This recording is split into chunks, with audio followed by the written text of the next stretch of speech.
Aujourd'hui, mettre une photo dans son CV ne sert complètement à rien.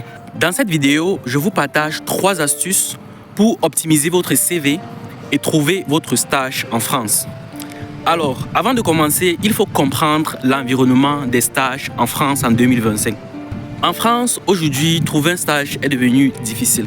Tout simplement, je dirais, c'est mon avis, c'est tout à fait discutable, qu'à cause de la situation économique, les entreprises n'ont pas une certaine clarté sur l'avenir, donc sont réticentes à embaucher.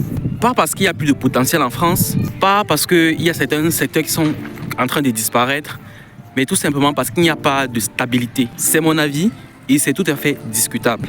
Cependant, il y a encore des offres d'embauche, il y a plein d'offres d'embauche, il y a plein d'offres de stage, tout simplement parce que la France reste toujours un pays très attractif devant l'Allemagne et devant certains pays dans certains secteurs, tout simplement. Maintenant, ceci dit, comment trouver son stage ou son offre d'emploi dans ce contexte-là? Je vous partage donc mes 3 astuces. Première chose, aujourd'hui, mettre une photo dans son CV ne sert complètement à rien. Je m'explique. Les applications que les recruteurs utilisent pour analyser et sélectionner les CV s'appellent des ATS, Applicant Tracking System. En fait, ces applications, pour la majorité, sont construites sur la base de frameworks anglais, pour ne pas dire américains. Et vous savez, le contexte aux États-Unis, c'est un contexte dans lequel, pour postuler à une offre d'emploi, on ne met pas de photo. Et vous allez comprendre que cette différence entre la culture américaine et la culture française va faire toute la différence lorsque vous allez postuler. Donc, un CV américain typique se représente comme ceci. Et sur ce CV, vous allez vous rendre compte qu'il n'y a pas de photo, il n'y a pas de couleur, il n'y a pas de logo, il n'y a pas de design fantaisique.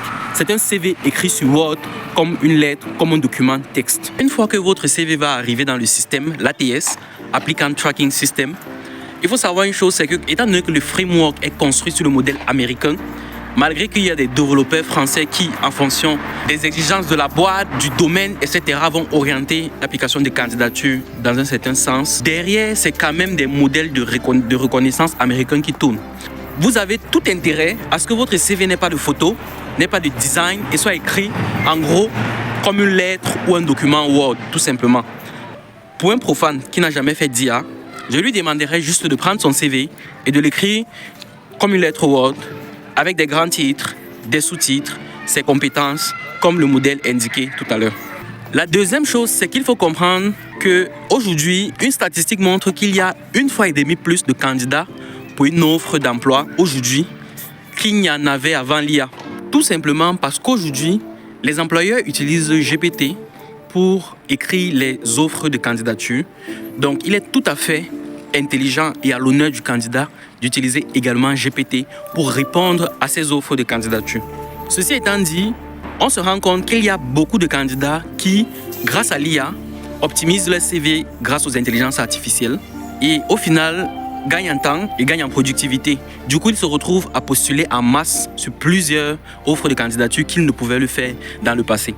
Maintenant, ceci crée une chose, c'est que les recruteurs se rendent compte aux entretiens que les candidats n'ont pas toujours la compétence qu'ils ont mentionnée dans leur CV, qu'a été écrit par l'intelligence artificielle.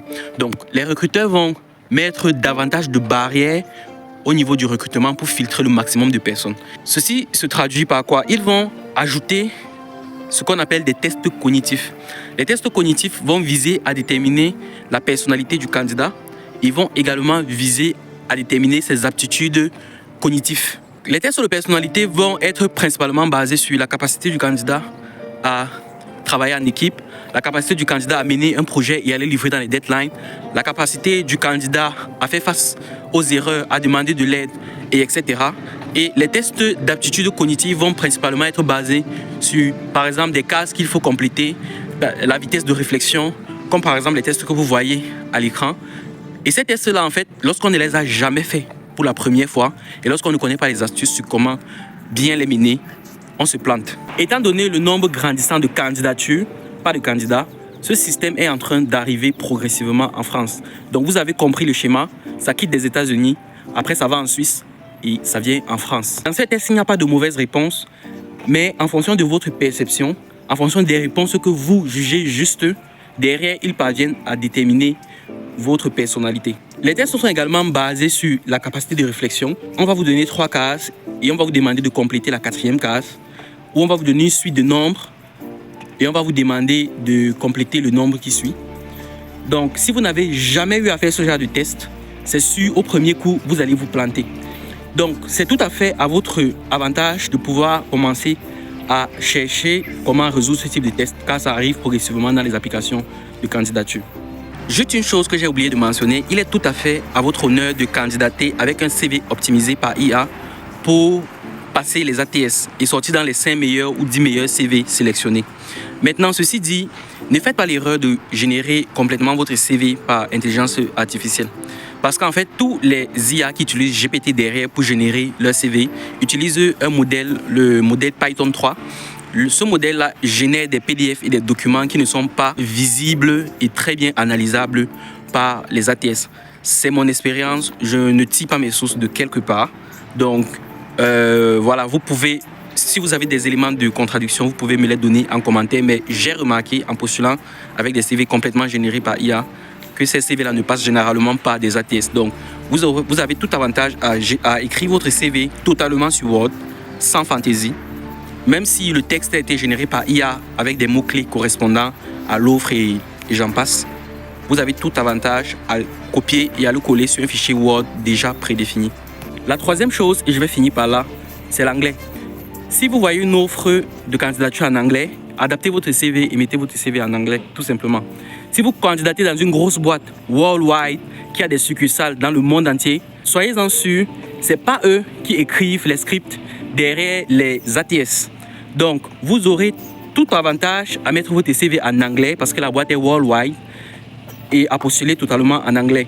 Même si derrière, on va vous dire, vous devez parfaitement écrire ou parler anglais. Quand vous allez arriver aux entretiens, vous allez vous rendre compte que, en fait, on vous demande juste par exemple un niveau B2 en anglais. Donc, vous avez tout avantage à postuler complètement en anglais. Donc, c'était mes astuces et j'espère que ça vous a aidé. J'espère que ça vous a apporté le maximum de valeur. Du reste, on s'est dit, on est ensemble. Peace out.